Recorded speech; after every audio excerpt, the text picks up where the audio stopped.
Okay, right, you approve of that conversation somehow. Morrigan, I know I've been flirting with Liliana, but I'm going to come and flirt with you now. What do you wish of me? I'd like to ask you something. If you must. Did you grow up in the Kokori Wilds? Why do you ask me such questions? I do not probe you for pointless information, do I? You can probe me anytime. Beg pardon then, while I jump for joy. What is it you asked if I grew up in the wilds? A curious question. Where else would you picture me? For many years it was simply Flemeth and I.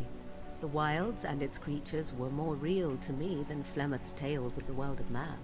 In time I grew curious. I left the wilds to explore what lay beyond, never for long. Brief forays into a civilized wilderness. But you kept going back to the wilds? Would you not do the same? Your world is an unforgiving and cold place. The wilds I hail from is home to me, and I a natural denizen. For all that I had been taught, however, the truth of the civilized lands proved to be overwhelming. I was unfamiliar with so much. So confident and bold was I, yet there was much that Flemeth could never have prepared me for. Very daring. That sounds like you. Equal parts daring and foolhardy, perhaps. Only once was I accused of being a witch of the wilds, and that by a chastened who happened to be traveling with a merchant caravan. He pointed and gasped, and began shouting in his strange language. Most assumed he was casting some curse upon me.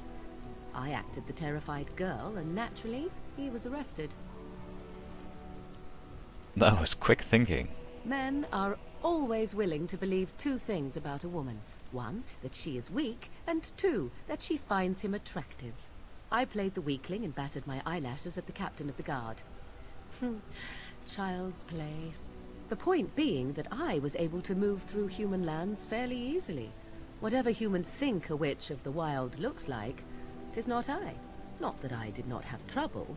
There are things about human society which have always puzzled me, such as the touching. Why all the touching for a simple greeting? Touching? Like a handshake? To begin with, yes. What is the point of touching my hand? I find it an offensive intrusion. There were many nuances that Flemeth could never tell me of. When to look into another's eyes. How to eat at a table. How to bargain without offending. None of these things I knew. I still do not understand it all, truth be told, but then I gave up long ago any hope of doing so. When I returned to the wilds last, I swore to Flemeth that I had no intention of leaving again. Yet here you are. Yes, here I am. Well, let's get on with it before the ground opens up and swallows us, yes? No! Yes? No! So life in the wilds must have been very lonely. At times, perhaps.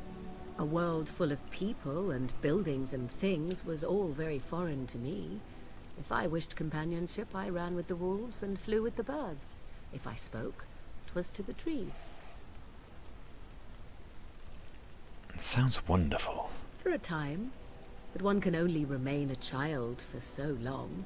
I recall the first time I crept beyond the edge of the wilds. I did so in animal form, remaining in the shadows and watching these strange townsfolk from afar.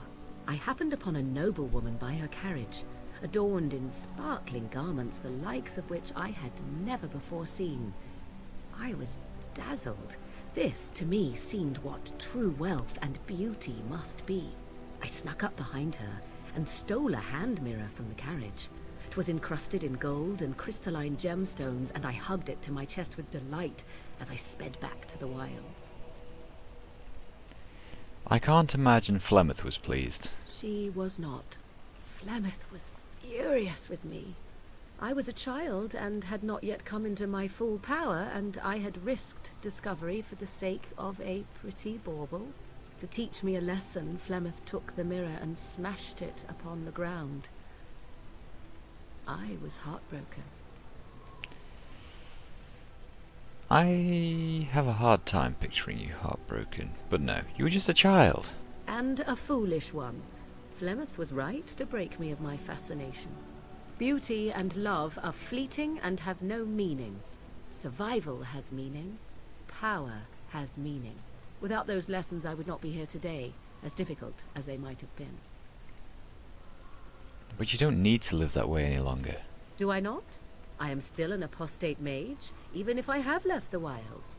The Darkspawn are yet undefeated. No, there is much that remains. To return to your original question, perhaps my time in the wilds was indeed lonely, but such was how it had to be. I find myself at times wondering what might have become of the girl with the beautiful golden mirror, but such fantasies have no place amidst reality. Right. Yes? I'd like to ask you If something. you must. Have you ever been hunted by the Chantry? You are very cute to ask so many questions. I'm glad you think so. And I am glad you are so glad. My mother has been hunted from time to time, yes, by Templar fools like Alistair, which should tell you how successful they generally were. Flemeth made a bit of a game of it, in fact. The Templars would come again, and she would look at me and smile and say that the fun was to begin once more. Fun?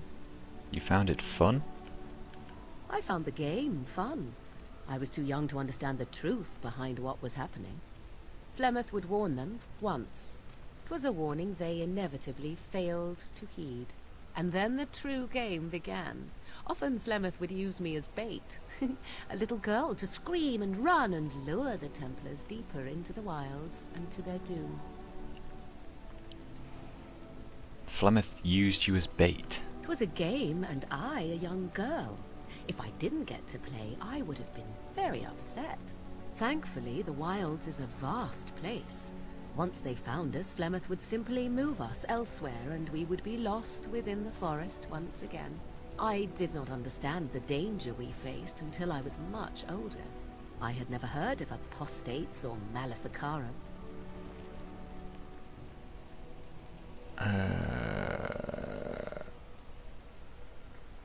Do you still think it was fun? I think that my mother made it fun so that a child did not learn to fear. And I think that it was necessary. There are no trials for apostates, no prisons, no mercy.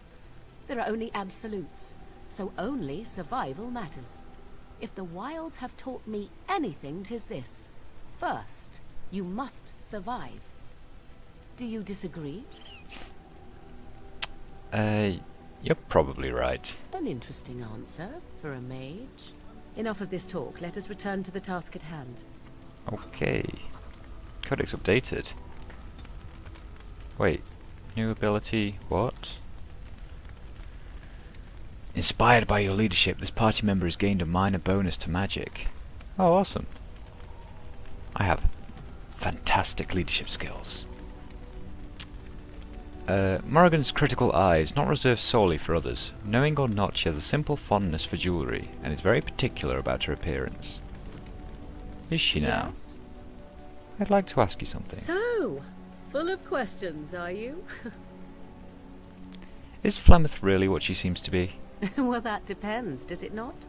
What does she seem to be?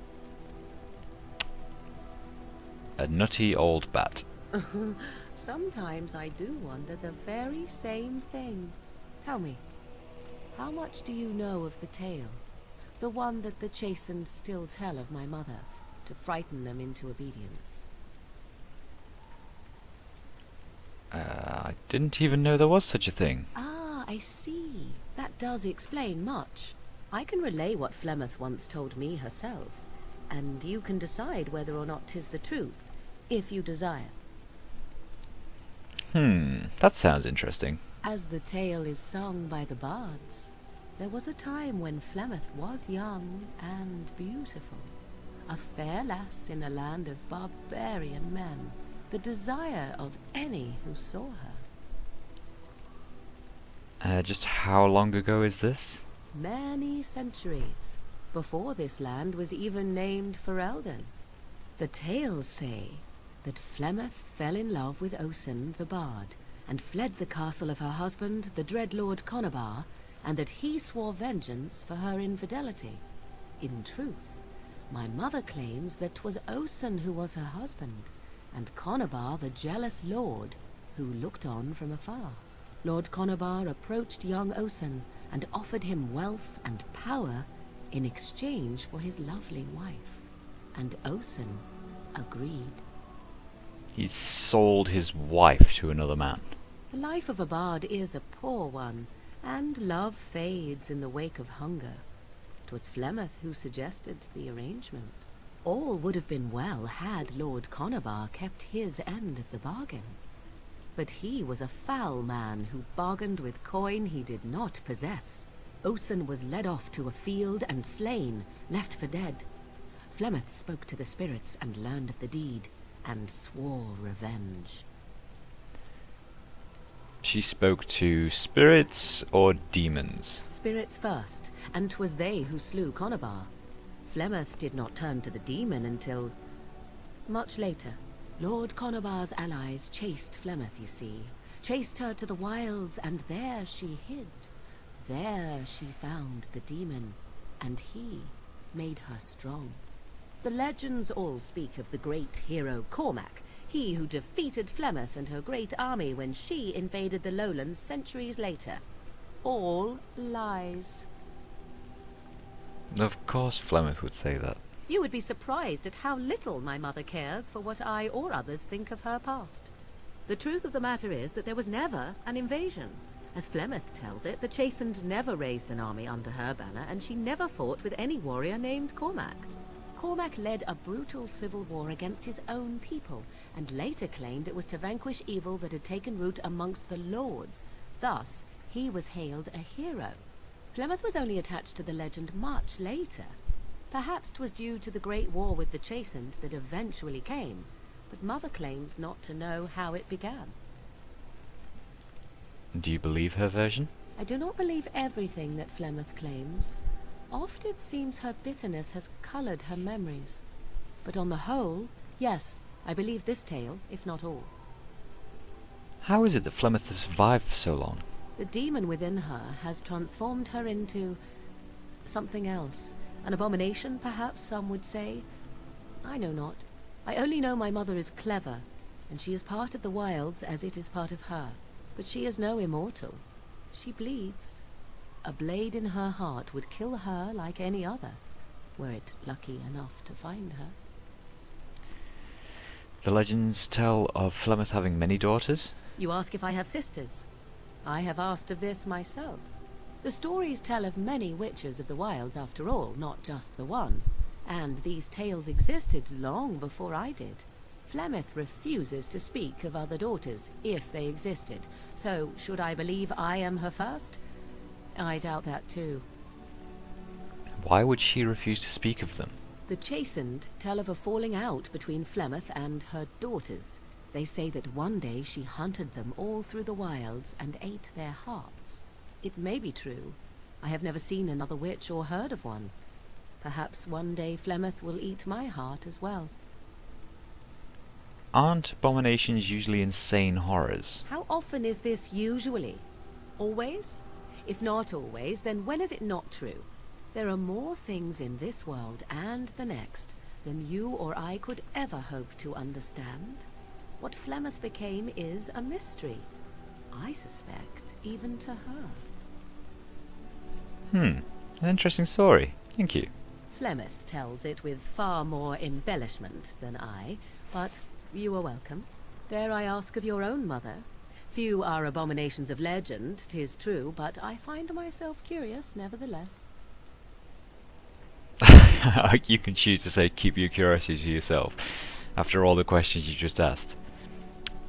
There's nothing really to say about her. I see. I find myself a little envious, to tell the truth. But it matters not. Let us move on. Morrigan approves. Yes? So, full of questions, are you? Tell me, are you really Flemeth's daughter? I assume you were actually asking whether Flemeth herself gave birth to me. Truly, I do not know. I once asked Flemeth that very question, and she merely laughed at me. 'Tis not inconceivable that she could capture a chastened man, Or perhaps change to a more attractive form to attract him willingly. I find it more difficult to imagine her with child. She was not always as old as she is now, was she? As a matter of fact, I remember her being younger once. She had black hair, much like my own, long and lustrous. But how could that be if she is centuries old? Has she become wizened only recently? Or are the tales of her legend only that, and nothing more? I do know the tales of Flemeth having many daughters, even though I have never met another. And Flemeth has always treated me as her blood. She doesn't seem very motherly. Must one be a doting and simpering moron to be considered a suitable mother? Flemeth taught me everything I needed to learn. How to survive, the meaning of power, the truth of men. If other mothers do not teach these things, then I believe them the lesser. I suppose that's true. You suppose it's true? 'Tis true. Take yourself. You do not honestly desire such things from me, do you? 'Tis better to be free of such cloying and cluttering delusions as love. Why limit yourself? I do not consider it a limitation.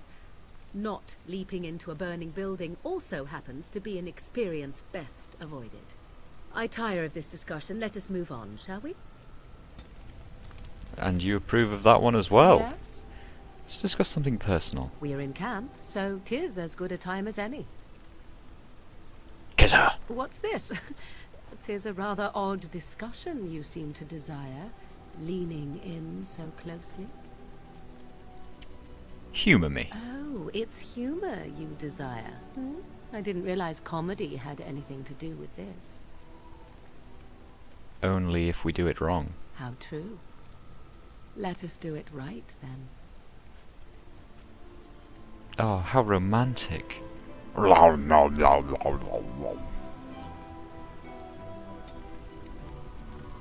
Hooray! That was remarkably easy. I'm sure last time I played this game it took a lot longer to get anyone.